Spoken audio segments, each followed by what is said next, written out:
Hi guys, this is going to be a in-depth guide, basically fully explaining the build and the skills we use, the items we use, and how it all works. So yeah, get ready for a pretty intense session here. We're just going to start from the top here. We're going to start from the top and work our way down. And basically, I'm going to explain everything. I'm gonna answer all the questions before you guys can ask them. Why are the 100 fists? Fists of Fury. Okay, I get this question a lot. This is really common. Why do we use Way of the 100 Fists, Fist of Fury? Why don't we use the stun rune on Fist of Thunder? Why don't we use the the attack speed rune on Way of the 100 Fists, etc. etc. The short and simple answer is Fist of Fury has a crazy, like a mental, the best proc coefficients in the game. So when you're using this gem here, it's head up of the Starweaver, which is a requirement of the build, obviously here. Requirement of the build. It's going to proc a lot, and it's going to do a lot of damage, and you guys will see that when you play the build, for sure. So basically, this no questions asked. You guys can test for yourself. I've tested pretty much every single generator in the game, and I've looked at the proc coefficient sheets, and basically always ends up coming back to Fist of Fury. It's kind of annoying, but then I mean it does have a pretty cool dot that stacks, really good for like boss fights and whatnot, So really good rune. Sweeping Wind in a Storm. Okay, so basically Sweeping Wind, what this is doing, once you get it to 3 stacks, it gives you 8 spirits per second.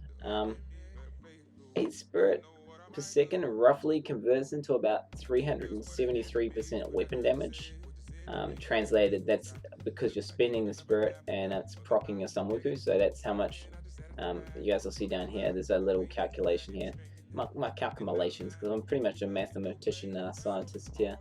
Basically, spirit generation directly converts into damage because you can spend as much spirit as you can generate. You can spend it with this build. You can spend hundreds of spirit every second with this build, and we're going to explain to you how to do that.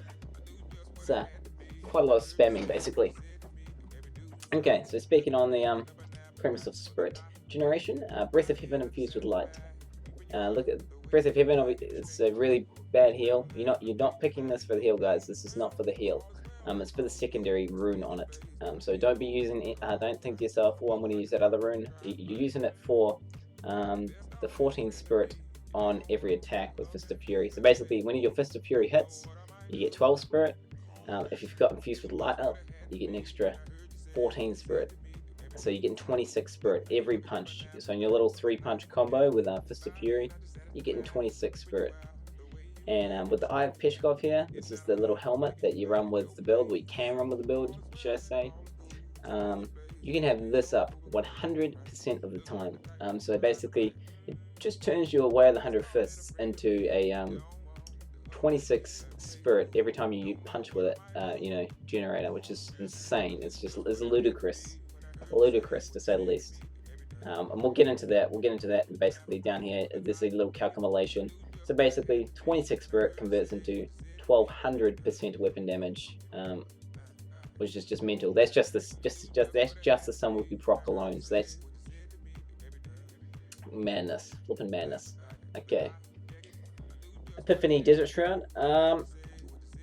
This is pretty much the rune I would suggest to you guys that you stick with. Desert Shroud's crazy strong, like mentally strong. It's basically 50% damage reduction whenever Desert Shroud's up. What it allows you to do is you can face tank, basically. You can face tank mobs and you can not die. Like, not dying is really good for doing damage, basically. And if you're dead, you're running back. If you're dead in hardcore, your character's gone. It's pretty much the best rune. The only other rune you can potentially get away with is Epiphany Insight. The reason I say this is because one of my bros, Hacks, he's another monk streamer, he uses Insight on a regular basis, and even in I've seen him doing it in G36 plus. We're talking really high risks, and he can get away with using Insight, so it's potentially a good option. But from my experience, I like Desert Shroud. Yeah, because I'm a little bitch, and Desert Shroud seems to work for me. So whatever, you guys can mess around with that and try that out. Now for the mantras. Here we go. Mantra of Healing. when you look at Mantra of Healing, okay, you're not really choosing Mantra of Healing for the life regen. The reason you're using Mantra of Healing is because of the active. With a decent amount of health flow bonus, you can get the basically the little shield whenever you press Mantra of Healing. The little shield, you can get that shield up to 80k.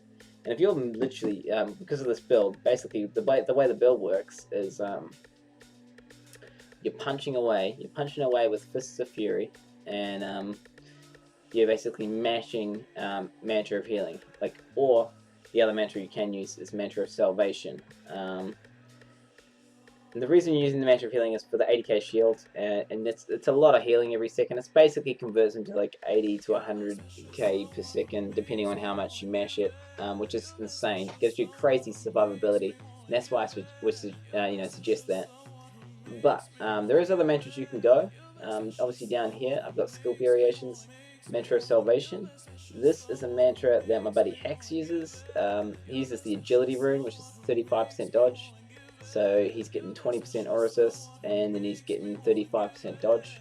Which when you put that on, your toughness will just go through the roof. But obviously spamming that, because you're spamming it to drop spirit. So basically when you spam it, you don't really gain an extra shield or anything because it's Mantra of Salvation. It just gives you're just refreshing a 20% aura resist buff. Which is not really that beneficial in comparison to the Mantra of Healing. But what you're doing is you're making your guy really, really durable, and the more durable your guy is, the more value healing basically gains. I mean, it's pretty basic. And what he does is he uses life on hit in his Diablo, and that allows him to basically spam his Mantra of Salvation and stay alive with the life on hit from his Diablo, and also life per spirit spent if you happen to have that on your Diablo. That works pretty much as efficiently as life on hit. Dashing Strike, Radiance. Basically I use the Radiance one here. That gives you a 15% attack speed bonus. It says 3 seconds there, but it's actually for 4 seconds. So it's a 4-second buff, 15% attack speed. And yeah, you just use it as an offensive cooldown during boss fights. Generally, you won't be using it versus rare packs. I mean, you can. Obviously, if you dash in, you're going to have that attack speed bonus for the first 4 seconds, but generally you're going to be using it defensively, but this is specifically for boss fights. That's the reason I use it. Basically, I just maintain that buff. It's got quite high uptime, depending on how much CDR you have. That's really strong. But what you can use is you can go ahead down to here, and I've got it down here, Dashing Strike, Blinding Speed. This is what Hax likes to use, one of my Broski monk friends, and it works really well for him. It gives you 40% dodge for 4 seconds. It's really strong, especially versus things like Electrified. Basically it allows you to dodge quite a lot, so if you're fighting Electrified pack, you can just keep pressing dash. So yeah, you guys should experiment with those two, depending if you want survivability or damage, you can make up your mind.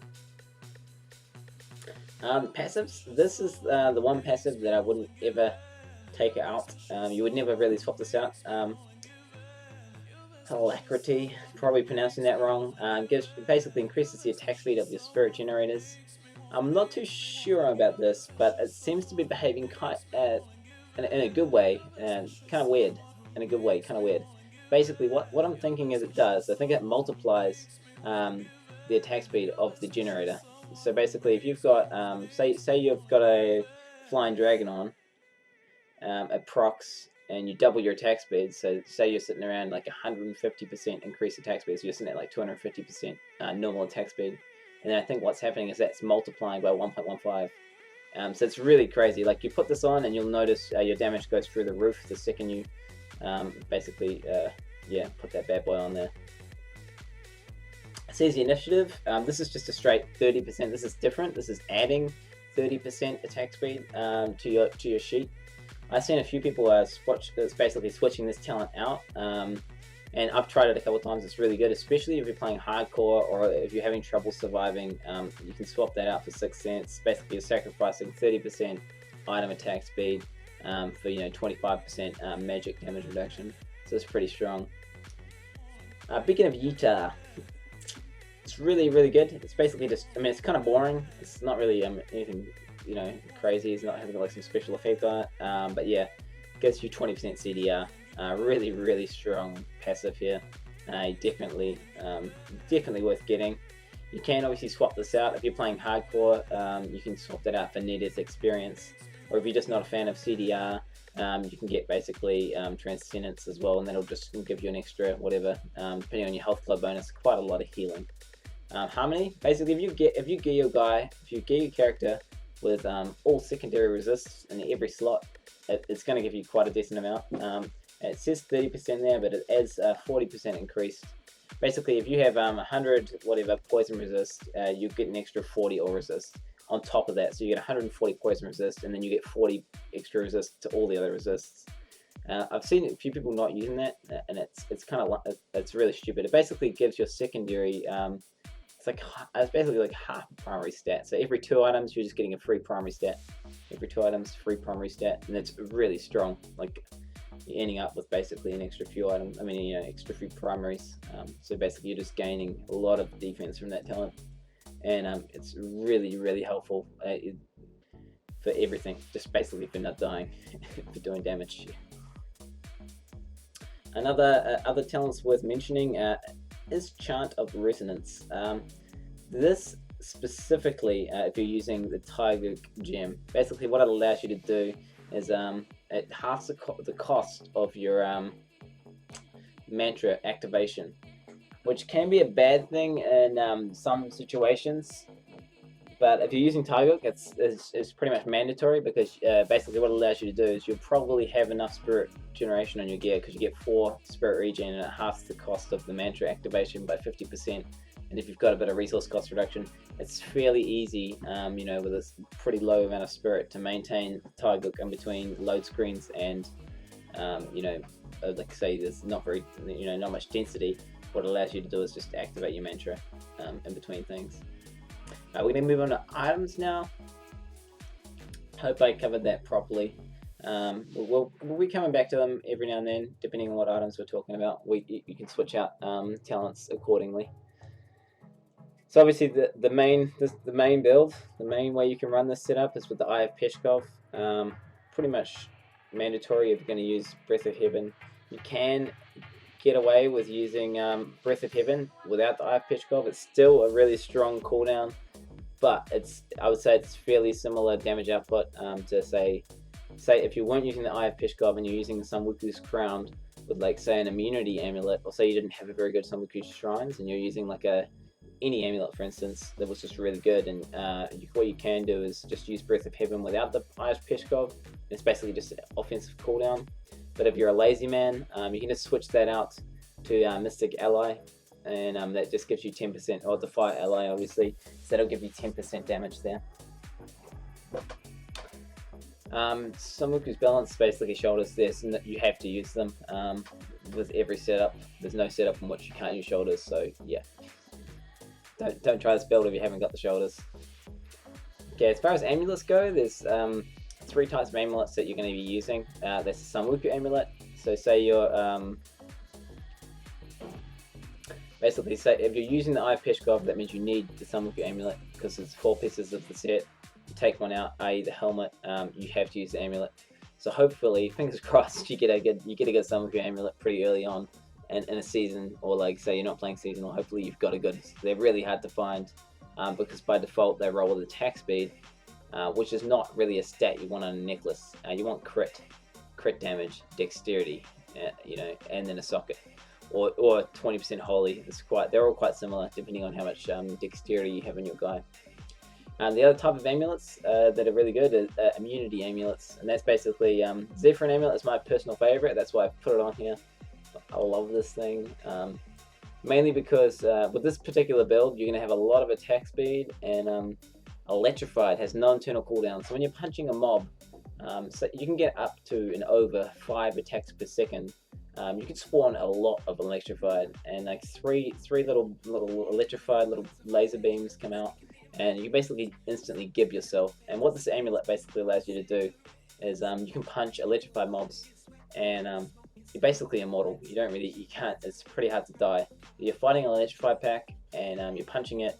It spawns a crap load of electricity, which actually heals you, and it does no damage, so it's really strong in that respect. And the only other amulet that I would mention, I can't actually add it onto to here. It's just not in the system. And that's the Hellfire amulet.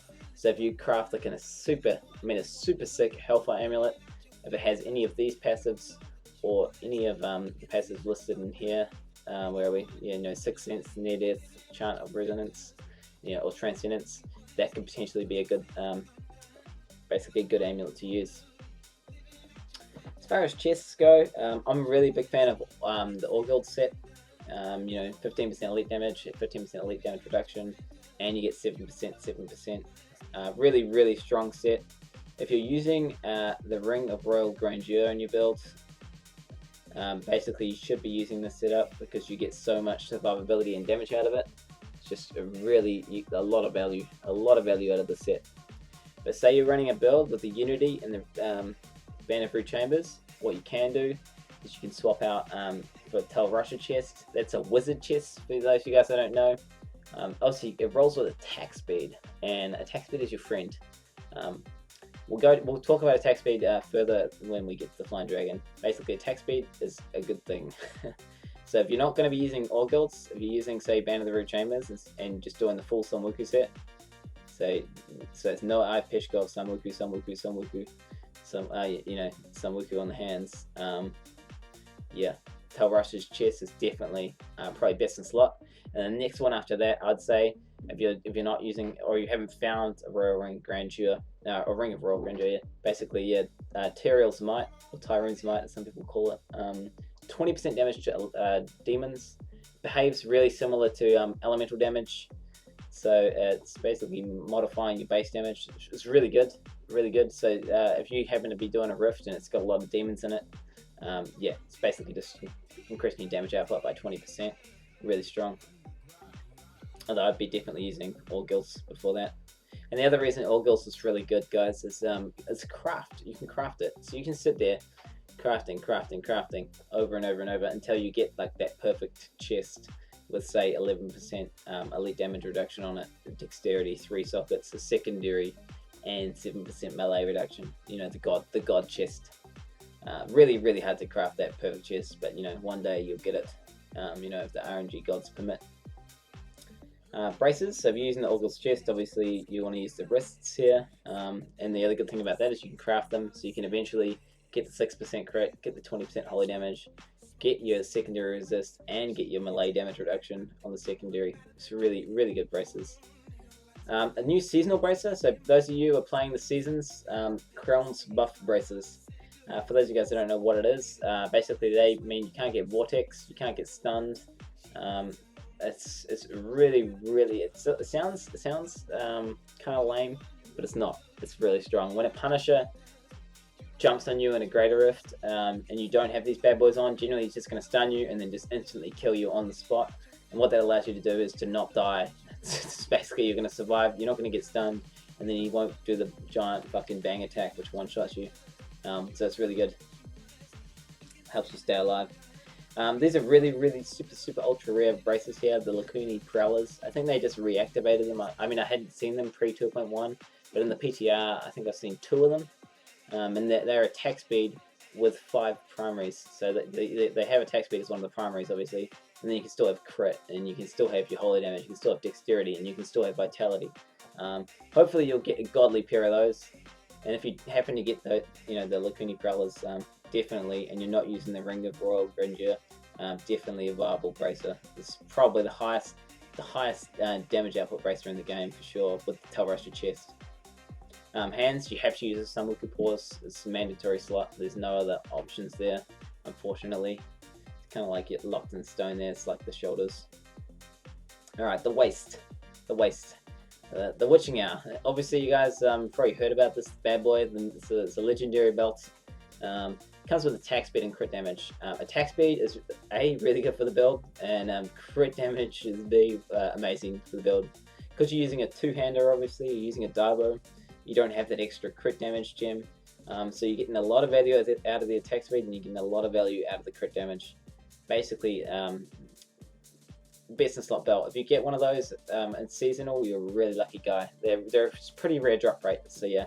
But if you're not lucky enough to get a Witching Hour, Basically, the cheap, kind of like cheap poor man witching hour, the Hellcat Waistguard. It's got attack speed and elite damage.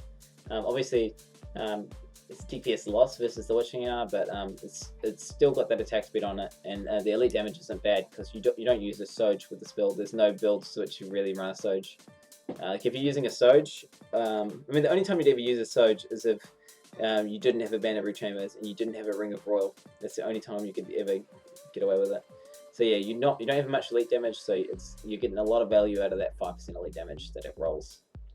And then the other option is a Vigilante belt. It's just another belt which has CDR on it. CDR isn't amazing for this spec. You just need, basically you just want enough CDR to have Breath of Heaven, like with 100% uptime. Any more than that is kind of wasteful. It's kind of like you're using it more for like the defensive purposes of Epiphany or like Dashing Strike, which is not that great, you know, because you haven't got that many cooldowns in the build. So yeah, you don't. This is just another alternative if you haven't got a Witching Hour, you haven't got a Hellcat Vigilante belt. Another belt that which is not on the guide, guys. Another belt which is not on the guide is the Blackthorn's belt, and that's basically. I would only ever use Blackthorn's belt for hardcore. If you're a hardcore player, yeah, you can run Blackthorn's belts, pants, and boots, and it's really strong with the Ring of Royal because then you're immune to Molten. You know, dramatically increases your chances of you know, surviving a you know, really high grade rift because you won't like randomly get one shot by a Molten explosion which you don't see. For the legs, Captain Crimson's, and basically the reason I like Captain Crimson's, a lot of people don't realize this, but resource cost reduction is actually a really good stat. It's a really good stat for this setup because the way Samwuku's works is it gets the value. So you know it says every 75 spirit you spend, basically it's gonna spawn a clone which does 3,500% damage, you know, kind of omnidirectional or whatever. Basically that it gets the value of the skill. So Mantra of Healing, 50 spirits. So if you press, every time you press this twice, you're gonna spawn a clone, and the second time you're gonna yeah, it's gonna spawn a lot of clones basically, and the resource cost reduction works. So say you had 50% RCR, okay, it'll be a 25% cost. Doesn't matter. You can have 100% RCR, right? It's impossible to get it diminishes too much. You can't actually do it. I'm just saying. Could theoretically, if you had 100% RCR, it would be free, and you would be pressing it right, and it would be still spawning some Wiki clones. That is not the case with items like Inners. That's not the case with the Wave of Light Staff. That is not the case, I think, with Syndicate as well. Things like that, or like Chant of Resonance. That does not work like that. Chant of Resonance, because it reduces the base skill of the cost down to 25. That means you have to press it fucking like 4 times to spawn one clone. So stuff like that, yeah, it doesn't work very well. But resource cost reduction as a stat works amazingly, and a lot of people don't realize that about Samwukus, and that's a lot of basically a lot of free damage. Basically, it means you get more value out of your spirit, costs less, and it gives you the same amount of clones. The only other option for pants are depth stickers. Obviously, because the only actual attack on your bars, which, you know, the only attack on your bars is Spirit Generator. You know, this increases your Spirit Generator's bar up to 100%. It's really strong, but in my opinion, it's not strong as Captain Crimson's. But I mean, if you want to go like a full Mongoloid, like straight out damage builds, definitely depth stickers are a viable option. It probably would, if someone had to calculate this, it probably would end up being more damage than the Captain Crimson's 2 set. But I like the extra. The 10% RCR is really good, and the 10% CDR is really good. And if you're using a Ring of Royal, you know, I feel like you're kind of obliged to get to go ahead and use like a set piece to some respects. But if you're not using the Ring of Royal, if you're using the Unity Band of Rechamber combo, definitely I'd be going depth stickers, like, you know, 100%. As for boots, if you're not using Captain Crimson's, Ice Climbers are really good. Not only because you know, it makes you immune to freeze. Sometimes with sequential freezing mobs, it can be really helpful. It means you can, if you're at full health and you've got a shield up, you can deliberately stand in the frozen and keep attacking, which increases your damage output. It also means that if you don't see the frozen, you know, you're not going to get frozen and die. Basically, you might just, you know, take a bit of damage and then be able to kind of dash out of there or something. It increases your chances of survival, and also it has it can roll up to 10% cold damage reduction. So for those of you guys who haven't done really high graders, like a G38 frozen pulse, the initial pulse that comes out basically one shots you. So that basically these boots are just really good for surviving. If you combo these boots with the Chrom's braces, it basically means you're immune to everything except for it basically makes you immune to every single affix in the game except for Nightmarish, I believe. The Crudus boots. There's a new. They're not seasonal. They're just new boots they've added in for monks, and basically doubles gives you an extra ally. A lot of people ask me this question. Do the boots double the on use, or does it just double a passive, or does it double anything, or does it just give you like an extra pet? The question is, the answer is it does it all. Does it all, guys? When you put these bad boys on, get 2 pets out. They give you double the buff, and they have double the active. So they do whatever. So say it's a spirit ally, it'll give you 8 spirit per second instead of 4, and when you activate it, it'll give you 200 spirit instead of 100. Works the same for fire ally. So instead of 10% damage, it gives you 20% damage, which is really good. So like if you're using a build, say you're using an immunity amulet, and you're not using the Eye of Peshkov, what you can do, switch out Breath of Heaven, put on Mystic Ally, Fire Ally, whack those little Crudus boots on, and you basically just get 10% free, basically 10% more base damage, which is really good. Rings, basically you need Unity. If you're not using this, then you're not going to push past G33, I'd say. You probably get up to G33 without a Unity, but then you're just going to be global, like boom, global. You need one on your follower, obviously, so you need 2 Unities, and then you need a follower cannot die relic, and your follower has to be out. So obviously Unity does really nothing in a group, but for solo you need one of these bad boys. Ring of Royal, we've already talked about the different setups you can run with or without Ring of Royal, so yeah, in my opinion it's the strongest setup is to use the Ring of Royal. But if you can't be bothered farming one and you happen to get a Band of the Rude Chambers, then definitely Band of the Rude Chambers is a really good, it just gives you more spirit. Spirit equals, more damage, basically. Band of the Rude Chambers is like a weaker version of the Eye of Peshkov. Like, Eye of Peshkov is basically a Band of the Rude Chambers, which says increases the spirit generators by 100%, whereas this is 50%. Except that you don't have to use a skill, I guess, so it's good in that respect. Alright, the weapon. The Flying Dragon. Okay, this guy's your friend. This thing here, it's just mental. It's just mental. Let me explain to you real quick why the Flying Dragon is so bloody mental. Chance on hit, okay, during the PTR they changed it to 100%, and now it's been reverted. I don't know why they reverted it. I guess Blizzard likes monks or something. It's been reverted back to double your attack speed. So obviously it has no internal cooldown. The proc to double your attack speed has no internal cooldown. So the more attack speed you get, right, increases the chances, because you're going to be punching more often, so you have a better chance of proccing it within a certain period of time. You can proc it, and then when it's procced, you double your attack speed, so you got more attack speed, so it basically doubles your chance to proc it while it's already procced. But it can't double proc, it just refreshes the proc. But obviously, because it's doubling your attack speed, the more attack speed you have, the higher the chance of proccing it, and when it's already procced, you got more proc chance. Basically, the more attack speed you get, the more the value of the proc gets, and the higher your proc, the uptime of the Flying Dragon gets. It's just, attack speed just synergizes so well. I don't know if I'm explaining this properly. Basically, attack speed is good. It's increasing the proc of the weapon, and it's increasing the uptime of the weapon. And assuming if there was a build where you could get some certain amount of attack speed, you probably, eventually, if you just keep adding on more and more attack speed, it would become 100% uptime, because your guy would just be going absolutely nuts, like mental.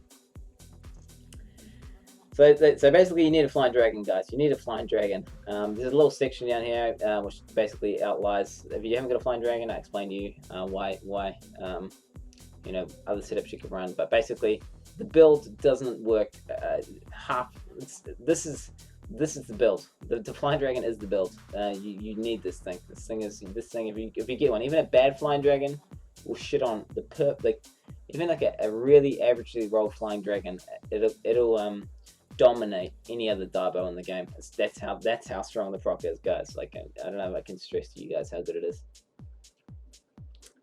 Alright, we've been going for a while now, 29 minutes. Alright, legendary gems. We'll just quickly go through these. We'll smash through these. The Teardrop of the Star Weaver, that is the holy proc gem. So basically, when you're attacking, has a chance to proc X amount of holy damage. Like when it's 25, I think it's 3,000% weapon damage. It's absolutely nuts because you're spamming the Way of the 100 Fists, Fists of Fury. It gives you the most stupid, procs. Like when you're punching away, you're gonna see just multiple times every second. You're punching like a pack of mobs. You're just gonna see it just going absolutely nuts. That gem is mandatory. You cannot get away without using this gem. Please, just use the gem. Don't try and Okay, until Blizzard nerf it. Hopefully they won't because monks aren't exactly the strongest right now. If they nerf the gem, they're gonna nerf monks basically. Next best gem in my opinion is the Gorka Swiftness. It gives you 1% attack speed and 1% CDR per stack, stacking up to 15% time, 15 times. So you get 15% attack speed, 15% cooldown reduction. Really good straight stats. It's because you've got so much attack speed. When it's at level 25, it's got 100% uptime as long as you've got something to hit. The next best gem is the Pain Enhancer for sure. I mean, not for sure. It's, in my opinion, it's the next best gem. Basically, you're not using it for the bleed, but it says it's got a chance to proc 1200% bleed, basically, and you're not using it for the bleed. If you see that and you're like, I don't want to bleed, bleed's the shit. That's not what you're using it for. You're using it for the secondary, which is every bleeding target within 20 yards gives you 3% attack speed. So you can imagine if you've got 10 guys there, your sweeping wind will instantly, because you're sitting around like 40-50% crit chance. Your sweeping wind is going to instantly, within the first 2 seconds, everything is going to be bleeding. So you got 10 enemies, which is quite often in the dense rifts.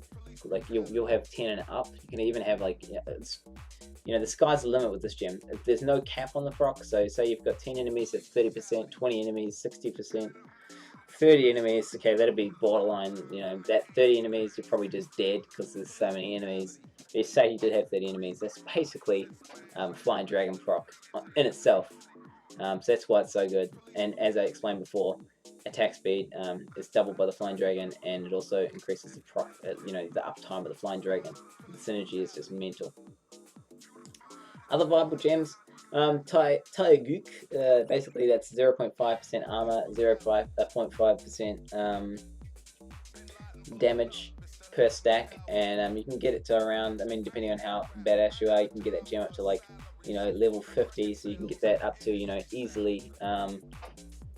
easily over 30-40% damage and armor. So that's really strong. It's just the most annoying gem in the game to use. If you've got a slow computer, I wouldn't suggest using it because every time you go through a portal, you're going to drop your stacks because the load screen, it doesn't like pause the timer when you go into load screen. When you go into load screen, the timer keeps going and you'll get through and your stacks will be dropped. So I've been there, done that.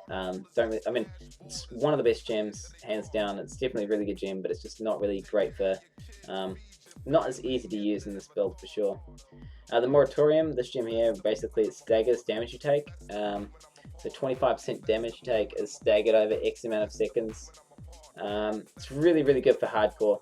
If you're a hardcore monk and you want to push the ladders, I would suggest using the proc gem, the Gorka Swiftness, and the Moratorium. Basically, it's like a free unity for monks because we got so much healing. It basically just acts as a just half of a unity. So you have this gem here with a unity. You can imagine the survivability is crazy. It's crazy. Bane of the Trap, I had to mention this gem. It's really strong. It's multiplicative. So basically, if you can get that bad boy up to 30%, it's just basically multiplying any damage you do by 30% because it's a self-proccing gem. When it gets to level 25, it creates a little circle around your dude, and it automatically procs itself. And also like things like your Templar, if they got a Thunder Fury on it, obviously the Templar attacks, it slows the mobs, and then your Bane of the Trap is activated. So even if it's not level 25, it's still pretty easy to proc with a couple of items. Yeah, the basic gameplay strategy, we've already gone over that. Basically, what you want to be doing. The basic way, the way this build does damage. Okay, we'll just quickly explain this thoroughly. We'll explain it thoroughly. So what you want to be doing is you want to be punching with the way of the 100 fists, and while your flying dragon is not procced, you'll just be punching and just pressing mantra of healing or whatever mantra you're using, pressing it, and that's just you're jumping your spirit. And because mantra of healing, the way it works is it doesn't interrupt your attacks. You can be activating your mantra while you're punching away and proccing your crazy OP gem, and you see, and you're also spinning a spirit, and then your flying dragon will be like, yo, it's proc time, and that bad boy proc, your damage goes through the roof, like your guy's just going absolutely nuts. You'll just see your spirit going this up at some crazy rate. I don't know how much spirit per second, it's a lot of spirit per second, and when that happens, you won't be able to spam magic healing fast enough. So what you then do is you start mashing sweeping wind as well. And you can just dump your spirit as fast as you can generate it. You can dump it. You can imagine if your flying dragon's procced, you've got Epiphany up, and you're spamming these two. You know, you're just seeing like multiple Sun Wukong clones out at any one time, and you know each clone is 3,500% damage with a two-hander. So it's just absolutely insane, the damage. It's like it's just crazy. It's just crazy. We talked about this. We'll quickly go over the stat priorities. Basically, I've got a greater than. Basically, it's in the order of down here. Some people were a little bit confused. So in your helmet, if you've got a choice, you want a socket and you want 6% crit. But if you had to choose between two, say you didn't have an optimal helm, you know, you want the socket first and then the crit. Shoulders, you want 8% CDR. Torso, you want your 3 sockets mainly. Obviously, you don't want to be using a gem with I mean, I think all in 2.1, all the set gems, all the chests roll with 3 sockets, but you're probably going to be using all kills or something, so you kind of have to get a little bit lucky. And then 11% elite reduction. I see a lot of people using crafted chests, and they haven't got this on their chest. And I'm like, what are you doing with your life? What are you doing with your life? This is crazy, crazy amount of damage reduction. It works against all of the, like, you know, it works against Molten, it works against Plagued, it works against Fire Chains. It's crazy, you want it. Secondary, you can also, on the secondaries, you can get melee damage reduction, which is also, you know, melee damage reduction. For those of you guys who don't know what that is, it's a secondary which also affects like a bunch of different spells, i.e. Fire Chains, one of the main killers. So this is 7% damage reduction to Fire Chains. You want that on the secondary if you can get it. Yeah, legs, 2 sockets, obviously. The gloves, crit chance, so 10% crit. You want attack speed, and you want cooldown reduction. And also crit hit damage is really nice to have. But I mean, obviously you can't have all those stats on one pair of gloves. So yeah, I'd say crit chance, attack speed, cooldown reduction. Definitely the 3 that you want. Your rings, you obviously need a socket in your rings because you need to put legendary gem in. Waste is crit damage and attack speed, so it's your witching hour basically. If you can have a witching hour, use it, and if you don't have a witching hour, then use a you know, use one of these bad boys, the Hellcat waist guards. Wrists, 20% holy damage is your main priority, so you want that. Holy damage, it doesn't have to be 20%, can be 15 if you just, you know, if it's got holy damage and it's got 6% crit, then use it. Don't use one that's got 20% holy damage and no crit. You want both of them. And also another thing to note is you can get 7% you know, melee damage reduction, i.e. 7% fire chain reduction. So get that if you can. If you're crafting, keep crafting until you get that with holy damage and with crit. It's kind of hard to do. You could craft a few hundred and not see you know, that particular pair come out, but you know, you gotta believe in the RNG gods. So amulets, you want socket. This is basically, I've just got here, in full Western slot gear, the priority can change. The reason why I say that is in amulets, you need a socket obviously, because legendary gems are way too powerful to not use. Crit hit damage and crit chance with dexterity is the best setup early game. But when you're in full best in slot gear, and say you've got like over 9,000 dexterity, what you can end up doing is actually rolling the dexterity off your amulet for say a socket, and that way you can get crit, you can get the crit damage, you can get the, you know, you can get, basically it frees up a slot there. And but I would not suggest doing that. If I If I was you guys, I'd just use dexterity, crit damage with a socket. You know, that's what I'll do. Weapon, 10% damage, and then life and hit is really strong because you've got so much attack speed. So I've got here, if you want a full glass cannon, then go 10% damage and 7% weapon attack speed. And then if you want a little bit more survivability, say you have a choice here, you could either choose between you know, life and hit or that weapon attack speed. I mean, all the stuff is pretty obvious, but yeah. I think this has gone long enough, guys. I think we've gone long enough. I've probably talked for too long, guys. Yeah, if you still have any questions of this, you know, just go ahead and either ask on here or ask on my stream, and I'll be, you know, ready and willing to answer any of you guys' questions. But yeah, if you haven't done already, yeah, go to here, boys. Go to here. Follow the stream. I'm just trying to, you know, self-promotion. So it's always good. But yeah, thanks for watching. Fucking peace out.